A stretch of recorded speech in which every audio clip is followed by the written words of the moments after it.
Part 3 చూశారు కదా. నేను ఫ్రెంచ్ ఫ్రైస్ ఎలా చేస్తున్నాను.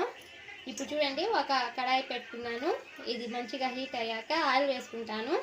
చూడండి, ఇప్పుడు ఫ్రెంచ్ ఫ్రైస్ ఫ్రై అయ్యేలాగా ఆయిల్ వేసుకోవాలి. మంచిగా చాలు, ఇంత వేసుకుంటే చాలు.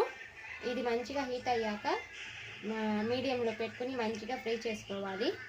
చూడండి, ఇలా హీట్ అయింది ఆయిల్. చూడండి, ఇప్పుడు వేసుకోవాలి. కొద్దిగా వేసుకొని ఫ్రై చేసుకోవాలి. అన్నీ ఒకేసారి వేయకూడదు, అతుక్కుంటాయి. మంచిగా ఇలా విడివిడిగా రావాలంటే కాస్త స్పేస్ ఇచ్చి వేసుకోవాలి. అది ఫ్రై అయినాక మళ్ళీ ఇంకోసారి వేసుకొని మంచిగా ఫ్రై చేసుకోవాలి. బాగా లేట్ అవ్వద్దండి ఇది వేగేసరికి. చేసుకోవడం మంచిది, ఈజీయే, కానీ ఇలా ఫ్రై చేసుకోవడం కాస్త లేట్ అవ్వద్ది.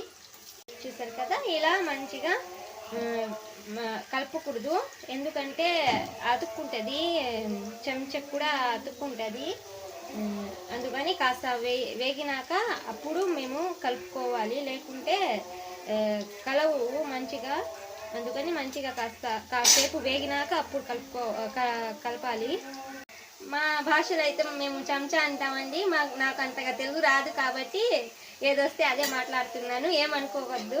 చూడండి, ఇప్పుడు కాస్త మెల్లిగా కలుపుకోవాలి. చూడండి, ఇప్పుడు అతుక్కోకుండా, గరిటెకు కూడా అతుక్కోవడం లేదు, కడాయికి కూడా, ప్యాన్కి కూడా అతుక్కోవడం లేదు కదా. ఇలా మంచిగా కలుపుకోవాలి. ఇంకా వేగాలండి.